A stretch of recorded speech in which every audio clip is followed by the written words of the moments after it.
Perfect. All right. Welcome back to another Crooked Spine Show interview, my friends. Where to stand is why are medications your medical doctor's first choice, especially going through your insurance company for one, too? Why does that happen? And who do you really trust for your overall health? You would give advice to live a long life naturally. How would you find that advice? Stacey Roberts, my guest today, has enjoyed a long career as a holistic practitioner and functional medicine specialist, helping patients with a wide range of health conditions. If you want to live a long, healthy, natural life, listen to Stacey Roberts. This is how doctors should treat their patients at all stages of life and health conditions. So Stacey, take it over. Give me some background information. How did you get into this? Sure. Hey, thanks so much, Dr. Tony, for having me on your show. This is fantastic. Good. So background information about me, I've been a physical therapist for about 34 years. Then I moved to Australia kind of early on in my marriage and couldn't practice over there as a physical therapist due to licensing issues. So I started and I had some of my own health issues that came up after the birth of my son. So I was trying to figure that out, and conventional medicine told me, look, your blood tests are normal, you're fine. And I'm sitting there with dry patches on my face, dark circles under my eyes, and, sleeping 2 or 3 hours a night. And I wasn't fine. So that made me move into more of a natural approach. And I became a naturopath and a master herbalist over there and had a clinic in Australia. Then came back after my son was interested in coming back to the US for high school. So then settled back in, Milwaukee, Wisconsin, where I grew up, and opened a clinic, New You Health and Wellness there. And, the rest is... How long is that clinic going to open for? So I opened it in just at the end of COVID, like beginning of 2021, end of 2020. Good. And how was your experience in Australia? How is your healthcare different relative to here?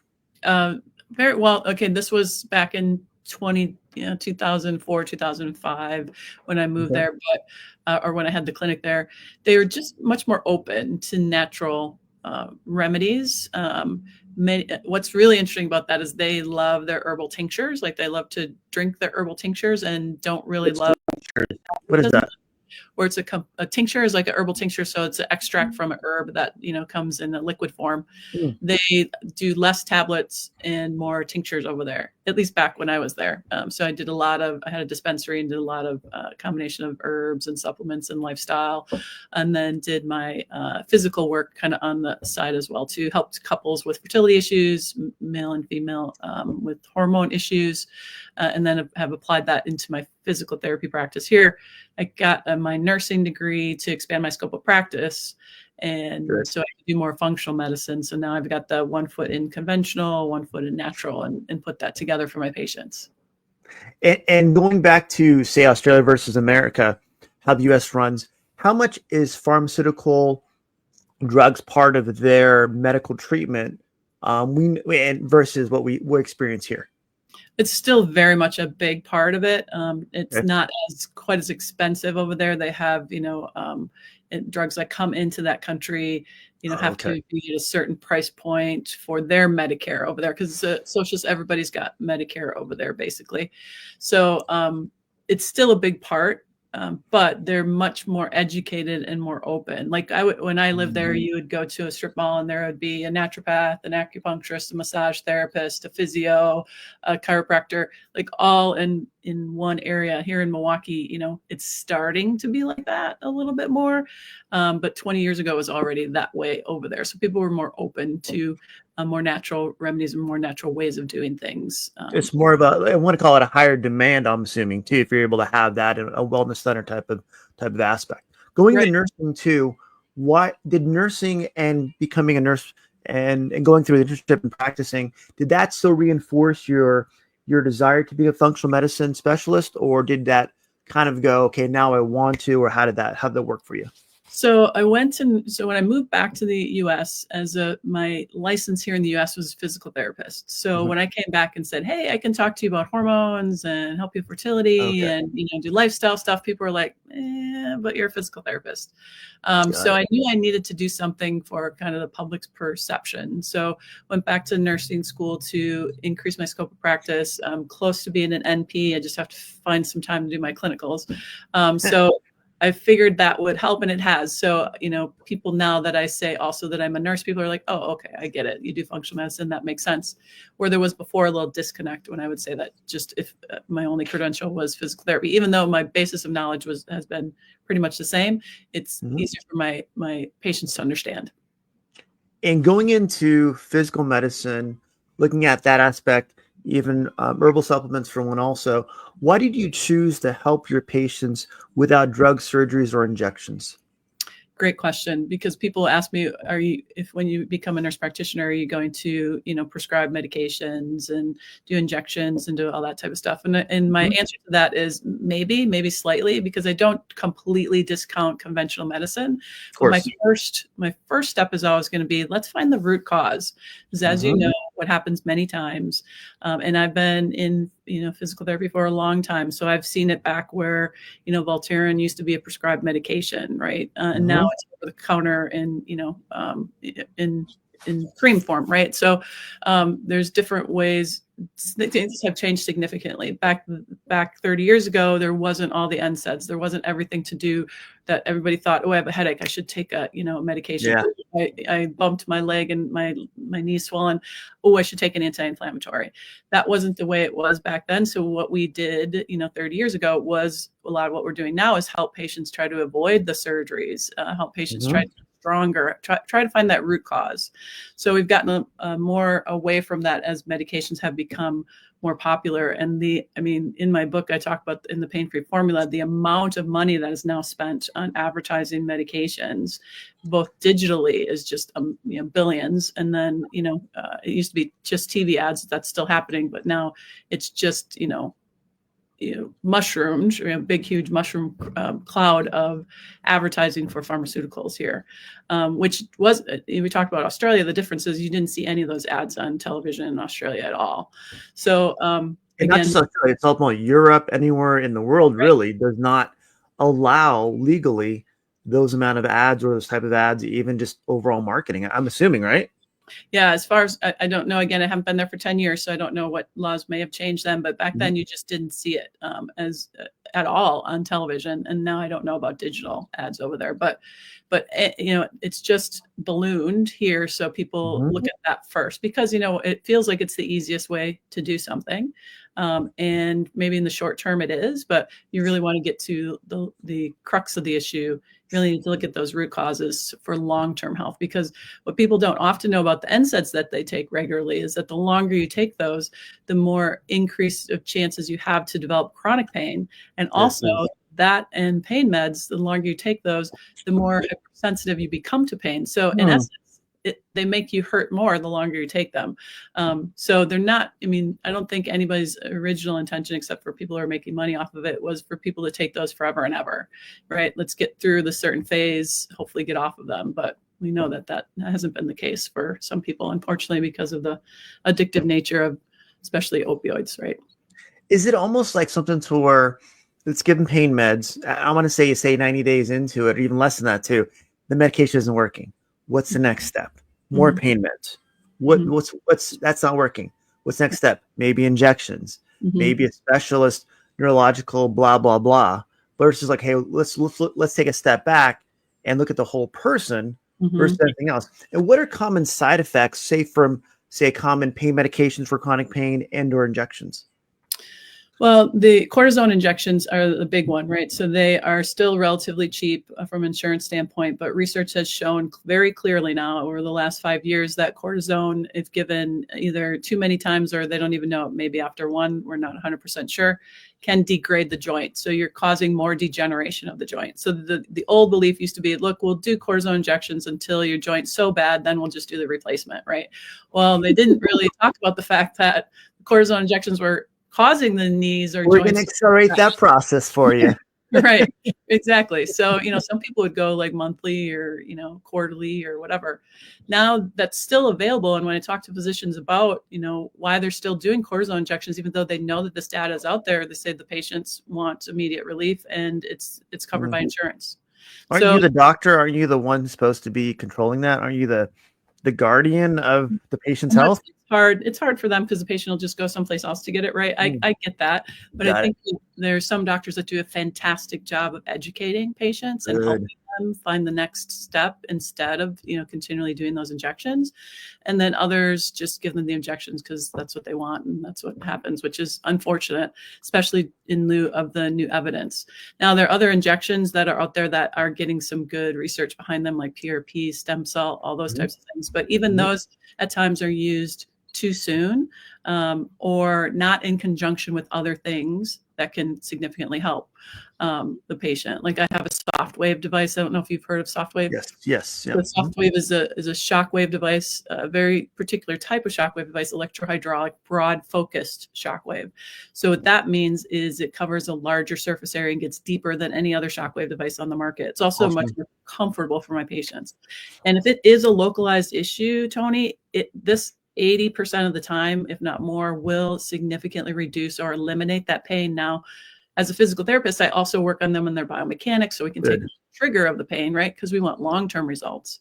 But for some of my patients, even utilizing soft wave, my expertise and the therapists that I have here have 30 years of expertise, they're still not getting better. So then we look at why would that be? And the new research points to gut health as an issue, hormone health as an issue for joint pain. So soft wave is absolutely amazing, and 90% of my patients utilize it, and 70 to 90%, depending on the diagnosis, get better from it. But now I'm starting to see when I talk about food sensitivities, gut health, hormones. Here in Milwaukee, patients are kind of leaning in and they want more. 10 years ago, they'd be like, "What are you talking about? That's give me a beer. I'm good to go. Done." Right. So all the education, the podcasts like you're doing, all the education that's out there is helping patients understand there are other ways, because not everybody wants to get injections. Not everyone wants to take the long-term, pain meds that can impact your liver, kidneys, or your NSAIDs that can affect your gut, or your stomach and your kidneys. People are kind of waking up to the fact that there's more out there that can keep them healthier for longer. And when you talk about inflammation a second ago, inflammation in the gut, how does that transfer inflammation or sensitivity of joint or muscle? Sure. So the newer research is called on the gut joint axis is absolutely fascinating. So we know everybody has heard of, probiotics or the microbiome. So, at least that's kind of in regular vernacular these days. So what we want is a nice, diverse, healthy microbiome to help us decrease the inflammation in our system. But what happens either from growing up with, antibiotic use or utilizing lots of medications growing up, or stress, or eating poorly, or, I'm just describing the average American, growing up, right? What's it called? The SAD diet? Right. Exactly. Yep. So they then will, the standard American diet, they then will potentially have gut issues, right? So I'm sure you've heard of leaky gut. So if your listeners haven't heard of that, that's where the gut, think of the gut as like a tube, becomes more permeable than what it should be. And what that means is more stuff is getting into the body, into the bloodstream than what should. One of those things that do get into the bloodstream is something called lipopolysaccharides, or LPS, which is a bacteria that should stay in the gut, and we eliminate it through the feces. Yes. But what happens if it gets into the system is it creates systemic inflammation. And what they're finding in research is this LPS is elevated in joints that are showing significant levels of inflammation and degeneration, like in arthritis. So the question is it always wear and tear for arthritis, or is it this LPS, which and other things like it, which can cause degeneration of those joints? So soft wave helps to decrease LPS by upregulating something called the toll-like receptor 3 in the joint. So again, locally, it's fantastic. But if the issue is coming from the gut, we also have to work on optimizing gut health to improve the health of the gut, decrease those they're called tight junctions in the gut, which connect and become a little bit loose, for lack of a better word. That allows that excess permeability, the stuff to get in the body that's not supposed to. So if we can repair the gut, improve the health of those tight junctions, that decreases systemic inflammation, then that has a significant effect on the localized inflammation as well. It's almost the joints telling the body, hey, there's a problem here. But how, and for your protocol for one too, as a practitioner, how often do you do the sound wave, the shock wave, to where you go, okay, I'm seeing improvement, but not enough. Let's test your gut. What is your frequency of treatment? How does that work? Or is that more intuition? Sure. So some patients come to me for the holistic view of they want, okay, Got my it. gut looked at, my hormones looked at, Good. let's use the soft wave stuff.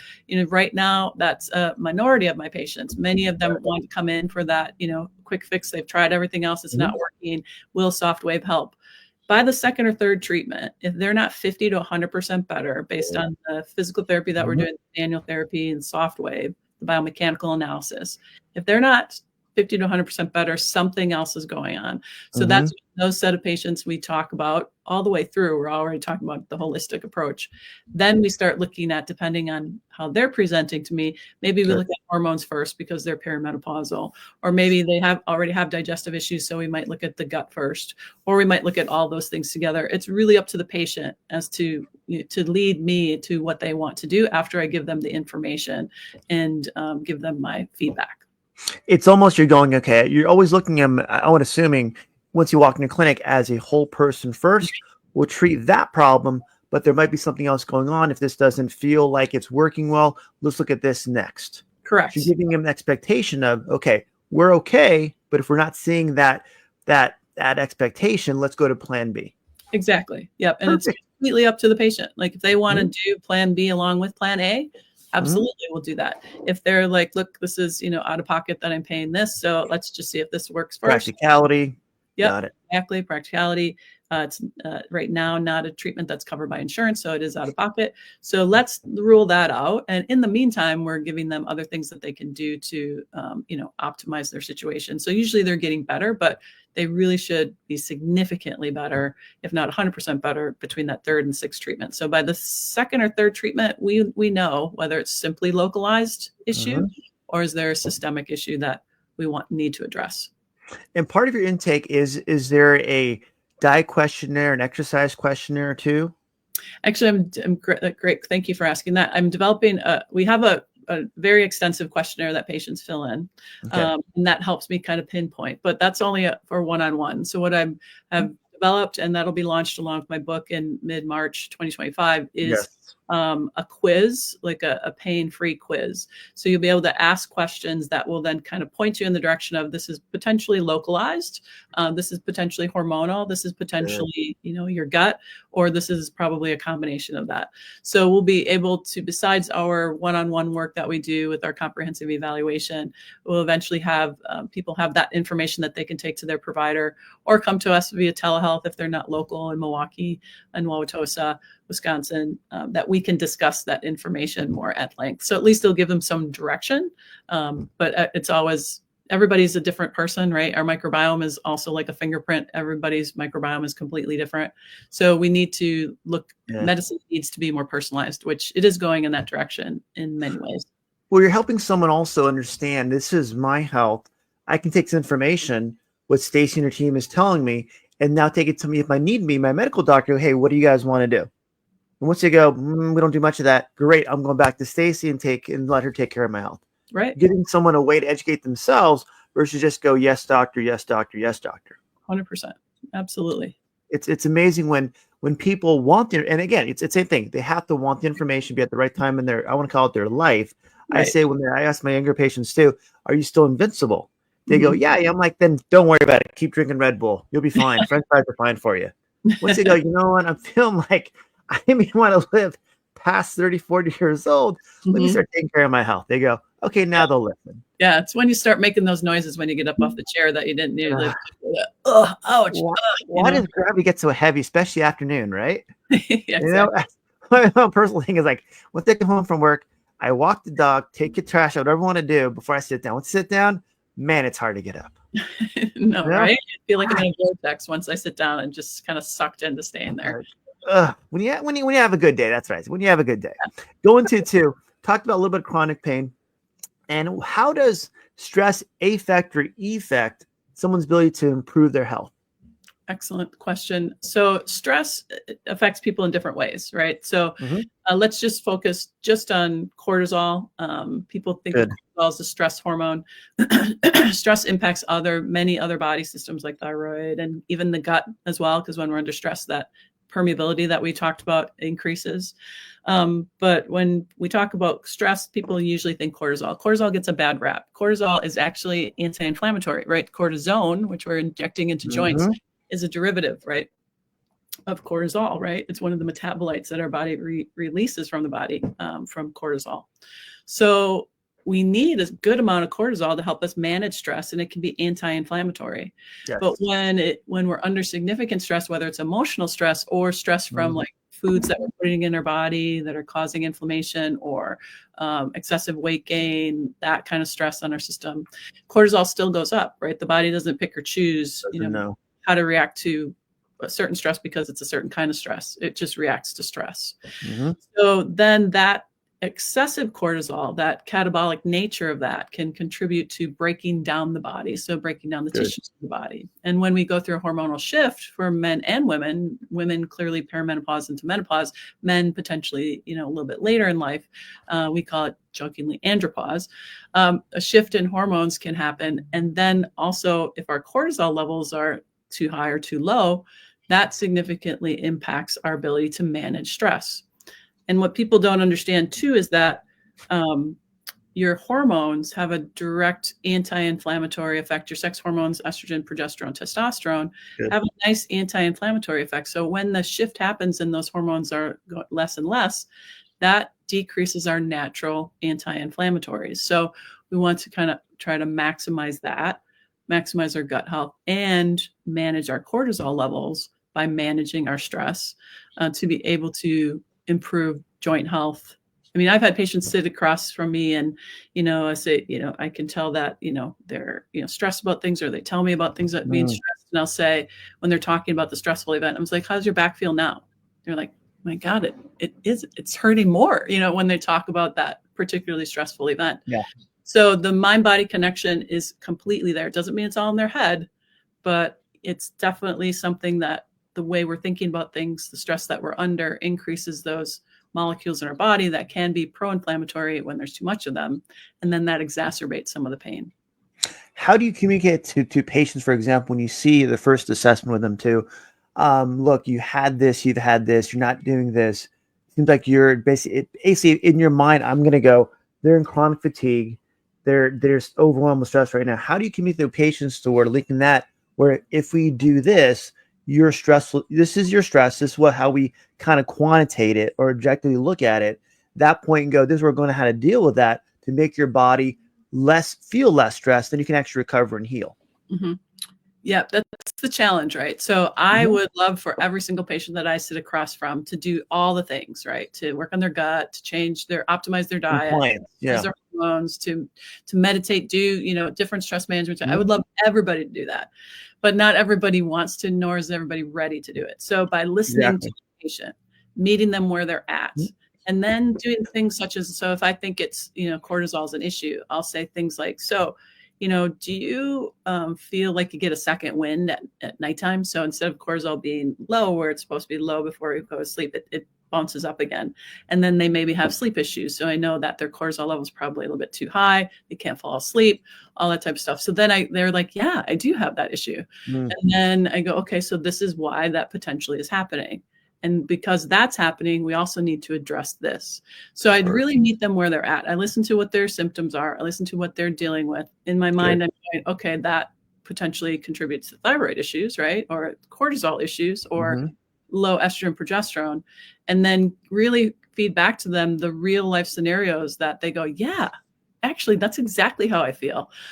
So then they start to go, okay, I think unconsciously it goes, okay, if can relate to that because she's seen so many people and helped so many people, then maybe she can help me. Maybe I do need to do these things, but there's still resistance. I still, if there's food sensitivity, some people are like, I'm just never giving up coffee. I don't care if, my leg falls off. I'm just not going to give it up. Right. So you have to work around and meet the patient where they're at. There's always a plan A, a plan B, but when you get them to buy in a little bit sometimes and they start seeing results, is it your sense too, to where they go, okay, now what else I can do? Once you start seeing like, I'm actually feeling better, I'm doing better, I'm sleeping better, I feel like less stressed. What else now, Stacey, what else can I do? Do you feel like that happens? Sometimes. So there's some patients that come in and they're chronically fatigued. They're just, downtrodden, they're depressed. They couldn't, if I told them to do a food diary, they'd punch me in the face. Right. If you get out of the way when you ask, you're like, they would punch me in the face. So for those patients, what I say is, look, let's do a couple things here and in there. And sometimes Good. it's, if their hormone levels are an issue and it's a female, perimenopausal, menopausal, sometimes a little bit of hormone replacement first, which I typically don't like to recommend. But if they can't function, they just might need something to give them a little bit of foundation to function from. Then once they're feeling a little bit better, if they want to come off those hormones, potentially they could, or they might keep those going. But then we work on the eating plan, we work on the gut health, because they finally have the energy to do that. There you go. The majority of the patients that come in, if they're not like that, we look at the hormone replacement potentially as one of the last things to do. Because again, hormone replacement can be covering up issues with gut health, can be covering up issues with food sensitivities, or other joint issues that might be coming from the gut and from excessive stress on the system. So we often want to do that last for many people versus first. I'm not against it at all. I just think sometimes the hormone replacement is done too soon without getting to the underlying cause, but not everybody wants to take the time to do that right away. It's almost, and some people realize once you start taking hormones or anything artificial in your body, where it's just trying to mimic the natural supplements of your body or hormones, then what does the body do? It self-regulates. Yep. Feedback inhibition. So if you take, like I have to take thyroid hormone for the rest of my life because I've taken it. I started taking it before I knew some natural interventions for thyroid. Sure. I don't know, maybe I still would have ended up on it because we've got a very big genetic history, but once I start taking thyroid, it decreases my thyroid's ability to make it because it goes, well, what the heck do I need to make it for? I'm getting it right from outside the body. That's the same with any hormone. So if you're taking progesterone, testosterone, DHA, estrogen, whatever, depending on the amount and the length of time that you're taking it, that feedback inhibition happens. Now, that's not necessarily a bad thing for everybody, right? Everybody has their own choice of how long they want to take things for, all that type of stuff. Some people want to just take it to get to the point where they can do the other stuff. Some people will take it forever and ever and say, I'm going to take it till, the day I die. Everybody is different and everybody should have their own choice in what they want to do. Well, they should, and also they should know all the information too, and not be naive of what the long-term or short-term effects are, benefits and risk. Then you go, now signs the line, you do due diligence, that point now, let's agree to do this and this. Yeah. And that was the point of why I wrote the pain-free formula. I just want patients to have the information at hand so they can make the decision for themselves. To not only think, oh, there's only one option for me to do this. No, there are some other things to do, which may take a little bit more of your time and energy. Maybe that's not right for you to now, but you'll have the information in order to be able to make that choice at some point when you want to do it. And you said it a few times too, patients have the choice. They can choose how they want to take care of their body, their overall health, short-term and long-term. And sometimes they don't feel they can do that.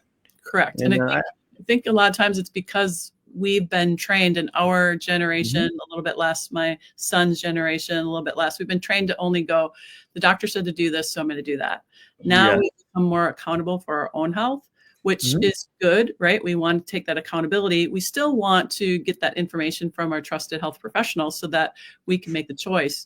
But I'm in a partnership with my patient. I'm not in a dictatorship with patients. I'm in a partnership that says, hey, these are the things that I believe are going on. This is what's helped other people. Is this the way that you want to do it? And if our place isn't the right place for them, they can go other places too, right? So it really is about developing that relationship with that person, partnership with them, and laying down all the choices and seeing which one's the best choice for them. It's almost going, I'm going to be on your side. I'm going to take this personal and professional if you get results, or good or bad. I want to walk you through this and walk you through your whole journey, if you want me to help you get to the end point where you have good quality of life, understand how to take care of your own health. At that point, you become your best doctor. Right. I mean, I have patients right now that are seeing me just for gut issues, not for joint issues. And it's a puzzle, so we try some things and, something might not work. We got to go back to the drawing board, try a couple other things. But that's also because of 10, 20 years of, being told, take this medication, take this medication, take this medication. Now their body, bowel has become a bit lazy because they've been on laxatives forever and ever. So, they might have had SIBO, small intestine bacterial overgrowth, that was not diagnosed or addressed. Might have food sensitivities that wasn't addressed for years, even decades. Exactly. So gut issues that are prolonged and ongoing can be a puzzle. So we look at trying to solve that puzzle by looking at, okay, let's use this piece, see if that fits. That doesn't, then we got to do this piece, see if that fits, right? So everybody's different, and we want to personalize that program for them. And when you talk about personalized program, you talked about blood work and something like that. What kind of imaging or objective lab testing do you actually do in your clinic? We don't do any imaging in our clinic because it's usually covered by patient's insurance. So we send them out to get that done or make suggestions that they can talk to their primary care doctor about. But we will do certain urine tests, saliva tests, send them out for particular blood tests, things that we feel like it will give us information to make the next decision. We do breath testing for SIBO as well too, in some cases, with some patients. So I like the urine test for hormones just because it looks at metabolites. Metabolites basically are the parts of the hormones where the body recycles them. So the body needs to get rid of some of those and recycle some of those so that the new hormones can be made in the body, seeing what the body's holding on to, seeing what the body's getting rid of, and urine testing, which can be done throughout the day, versus a blood test that's just that one time at that one moment. And it's not things that have actually gotten absorbed into the blood or into the body yet. They're still just floating around the bloodstream. Blood tests can offer some really good information. So can urine tests and so can saliva tests. So again, a lot of times it comes down to a point of cost too. So sure. I'm always very cognitive of that. This is what it costs. Do we need to do everything at once? No. We can do things, spread out over time, or sure. We can do everything at once, depending on, again, what the patient comfort level is. But you're giving them all the information, again, to make their own decision, which is great. And talk about your team at your office too. New You Health and Wellness. Talk about your team. Why do you have such a diverse team? So I have an exercise physiologist who's also a personal trainer, myself who's a physical therapist, and almost a nurse practitioner, but RN, MSN. I have my colleague and dear friend of over 40 years who's been a physical therapist for the same amount of time that I have been. So we really try to take that diverse background because we want to learn from each other. And we'll be hiring a nurse practitioner coming up over the next couple months, getting a medical doctor. And we just want to cover as many bases as we possibly can because we learn from each other. We just stay only in our lane and only look at stuff from physical therapy. That's it. Then I'm not learning from other people about other things. So what we learn from each other helps our patients in the long run. So that's what, I'm assuming too, you take, say, for example, Sally, she has a situation and you're going to ask a nurse practitioner or other people, hey, what do you think about this? I saw this before. What's your opinion on this? So you almost have being in one clinic, you having 4 or 5 doctors working with you, healthcare practitioners, to help you with your overall health. Absolutely. And, not everybody knows everything, right? So sometimes I'll get stuck with a patient and bounce. Unless you're my wife, then she knows everything. I have to talk to her. Hey, watch it. She probably does. So with the patient's permission, they'll say, okay, I'm going to discuss this case with, this other person. And then always, inevitably, they'll be like, have you tried this exercise or have you tried this, test? And I'm like, oh yeah, that would be a really good idea. Right. So even myself, who's been doing functional medicine for 20 years, doing physio for 34 years, even with SoftWave, I didn't think that would work. I was like, there's no way that can work. Come on, no. Right. But I had to be open to going, oh, wait, actually, I watched it. It did work on that person. Why? So then I start to learn more and learn more about that. So I feel like the more open I am, but I can be very, very skeptical. So I'm not just open, embracing everything. I figure out what it is, evaluate it. Will this potentially bring value to my patients? And then, because I'm very protective of what what I present to my patients, I don't want them to be, just getting not a guinea pig. Yes, all these different, modalities that maybe they all work, but why? Like, do they need all of that? Right. We've seen a lot of it. I've been practicing 30 years. Also, it's almost 25 years. It's almost like you see a lot of things come and go. But what really works? Right. What are they selling versus what's benefited the patient? Exactly. That's fantastic. That's what we all hope for that. Tell me about a couple success stories you've had, long-term patients that will never leave you and why. One patient in particular, I do pelvic health and sexual health. And I've treated that for many years. But what this patient in particular, she was game to give soft wave, the modality that we use to work for her dyspareunia or painful intercourse, because it helps to increase blood flow. So she had what's called an upregulated pelvic floor, really kind of a lay term to use would be tight or muscles with tension. So those muscles had less blood flow. So I was the first one with this device to kind of think a little bit out of the box of how that can help with health. So I said, look, let's try this. And she did fantastic. From the first get-go, she was like, oh my gosh, that made a huge difference. She was able to have intercourse after not having intercourse without pain for 2 or 3 years. She was able to have intercourse after 2 or 3 sessions with a little bit of pain, but then eventually with no pain. I followed up with her probably 6 months, or it might have been a year, just to see how she was doing, because it took only 3 or 4 sessions, which is unheard of. If you're a pelvic health therapist listening, you're like, no way, couldn't have taken that. Because literally before it would take 12, 18, 20 sessions. So I called her up and a guy answered, and I was like, oh, I was looking for so-and-so. And he's like, yeah, I know, I saw your name pop up and I'm so-and-so's husband. And I said, oh, great to meet you. You know, just have her give me a call back. He's like, wait a second, I wanted to talk to you. I was like, what do you do? And he goes, you know, I've been always wanting to say this to you. He said, thanks so much for giving me my wife back. So, and of course, tears were, you know, streaming down my face and things like that. You just don't realize the ongoing impact that you have when they leave and they're feeling good, and that's maintained. You don't know how it impacts their health and their life and their family. So that was really amazing. Another one that sticks out when I think about it now is, and I talk about her in my book too, is that she came to me for knee pain, significant knee pain. And she was kind of getting better with soft wave, and then would go back and getting better with soft. So then we looked at her eating plan, and we looked at certain foods that she was eating a lot of that tended to be inflammatory. So I said, let's just trial removing this one thing. And then we did all, and she was amazing. She like stuck to it. She did everything she was supposed to do. Yeah, felt really good. So we went back to doing soft wave after we took a little break and worked on her diet, and it worked extremely well. Her pain was down to minimum. But then she says to me, I'm going to Disney World, you know, next week. How do you think I'm going to do? And I'm like, oh, Disney World, right? Food's terrible. She's going to be up on her feet all the time. I'm like, get a big turkey. What is a big turkey leg? Whatever is, you're fine. Let a carnivore diet. Exactly. So when she came back in, I saw her name on the schedule probably a month later, and I was like, oh man, here we go. Like, how bad was it? Da, da, da, da. She sat down and I said, so waiting here, figure, you know, how was it? She's like, it was amazing. I took, you know, we didn't buy anything on the grounds. We had it in the car. Yeah, it was a pain to go out to the car to eat the foods that I need to eat, but overall, you know, the kids were fine with it. And she said she didn't have any pain if she did all the tape, wore the sleeve that I gave her, you know, the shoes that we talked about, changed her eating plan.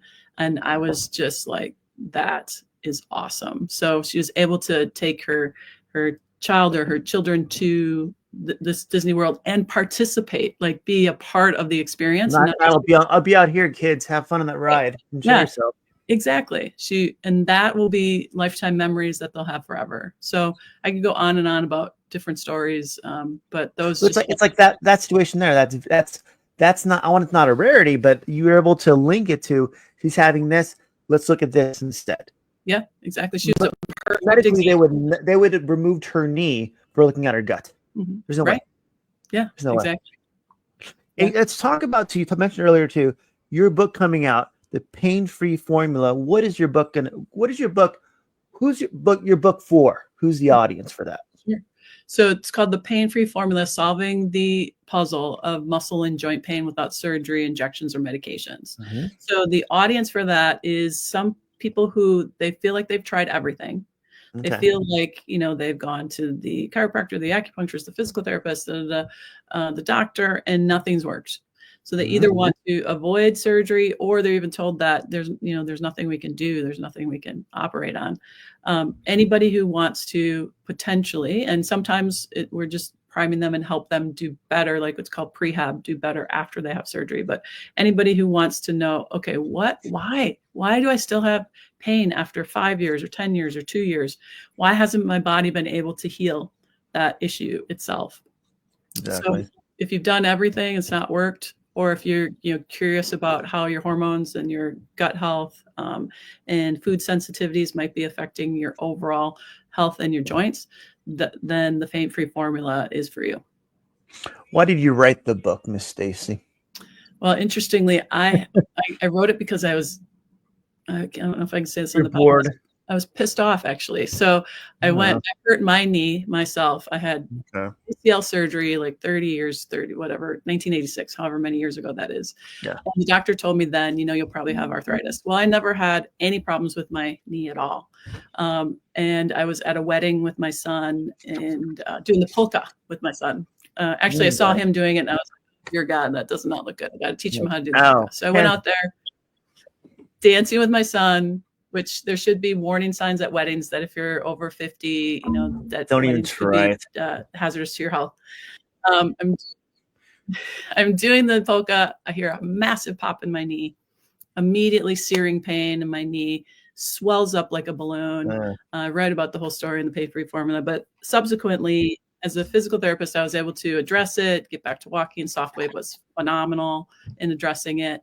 But then I was curious what that pop was. So I went to a colleague, an orthopedic surgeon, who I was like, okay, well, great. We'll have this great conversation, talk about all that type of stuff. Well, what she had to offer me was a knee replacement. I was like, what? This is only hurt one time. There's pop. Now it doesn't really, what do you mean knee replacement? Or cortisone injection. She's like, oh, well, eventually look at your knee. It's full of arthritis. I'm like, yeah, I see that, but it doesn't hurt. I don't care how much arthritis I have in my knee if it doesn't hurt. Right.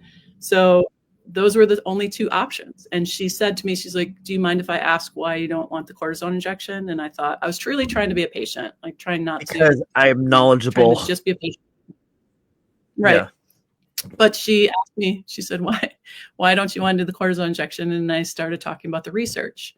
And she goes, oh, you would need hundreds of those shots in order to have that, create damage in your knee. And I was like, how many other people are you saying this to?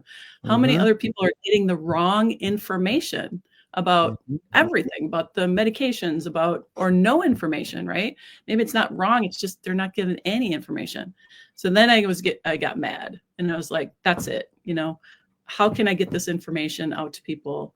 Not again, that medication's wrong or that, or orthopedic surgeons are wrong. Just again, to give people the information to educate themselves so they can make the decisions and they're not given information that is in direct contrast to the new research that's out there. It's amazing when doctors, they don't want to continue to learn, and chiropractors, anyone in healthcare, they just go off of what they've learned before in school 20, 30 years ago, or the last conference that was sponsored by a pharmaceutical company or something like that, that gave the information they wanted to hear. Right. They wanted to push out there for one too. So it's almost like we're meant to try. We're told to trust doctors, but when we think about it, if we're not getting better and we're not getting right information, it's almost a form of malpractice. Yeah, I mean, I don't mean that my program is for everybody. I see the people that aren't getting better, right? So there's plenty of people that are going through conventional medicine that are fine, that are doing well, they're doing fantastic. But for the people it's not working for, like for me, my son's now 26, so 25 years ago it wasn't working for me. For other people it's not working for. There are other options, and it's just a matter of having a resource to go to and be like, what are my options? Why and who can I take this information to discuss to help me? And I think having something like that out there allows people to start thinking, like you had mentioned, just think, am I getting what I want to get? Does this person have the right knowledge I really want? And when they start, for one, calling defensive, I go, oh, I got to go somewhere else. Right. This is your second opinion. This is your next, I want to call it, specialist doctor reading the book. At that point, it gives that information to see. Book should be out in March. Yeah, mid-March, about March 15th to 20th, somewhere in there is going to be the publication date. people can, I think in the show notes, you're going to put my contact information so people can reach out and get on the pre-sale list. So you'll know first before it comes out when you call that number or send an email to us so that we can get the book in people's hands as soon as possible. Yeah, in the show notes, I have both your website, the phone number. I'll put in there all telehealth information too, where they can exit email. And or I'm assuming on the website, you'll have a little link to buy the book too. Absolutely. Yep. Perfect. Anything I missed today you wanted to bring up? Let me think. From this Wisconsin area? I think the biggest thing that we may have touched on a little bit is the accountability aspect for the patients and to not give up, right? So if you feel like there should be something else that could help you, keep looking, right? Keep educating yourself, have a little bit of skeptical nature and not just, throwing money at everything, but, do some research. It's all up to you and make sure that things are evidence-based, right? Everything we do is evidence-based. And make sure that, and also traditional, right? So a lot of the herbals have evidence, but also traditional, right? And so keep looking, keep striving, because we want you to be as active for as long as possible to have that life that you long for. Do you like when patients ask questions? I do. I really do. And many times my patients tell me, the physician or the provider gets angry when I ask questions. I don't. I love it. I love when they ask questions. And also I learn from my patients every day, right? There might be the supplement that I need to look into. There might be this test that I need to look into. So I love when my patients ask questions. Now I do have a time frame, right? That within my within the treatment session. However, we're not seeing patients for 10 minutes and they're gone, which is the problem with regular conventional medicine, right? A lot of times they get irritated because they have to see 20, 30, 35 patients a day, every 10 minutes or something. We have that one-on-one care. And that would be my biggest thing for a patient is if your doctor does start getting defensive or impatient when you start asking more than 2 or 3 questions, you got to go, okay, is this someone here really looking at my health I can trust, or someone just looking for the next patient? Yeah. And in their defense, if they're in a system, they're under pressure to have to perform and see those patients in a ridiculously unrealistic time frame for them to get any real information from the patient.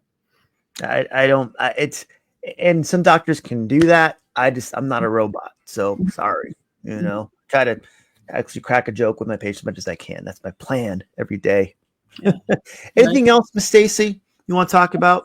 I think that's it. I really so appreciate your time, really do. And I hope that this information helps somebody out there. It's going to help everyone. And like I said, with your book too, it can help people that are ready when they're ready. Right. I think that's the plan. So 5-second smile for the thumbnail. All right. And we're good. Thanks for watching, my friends. I'll repost this later on for one too. And have a good day. And we'll end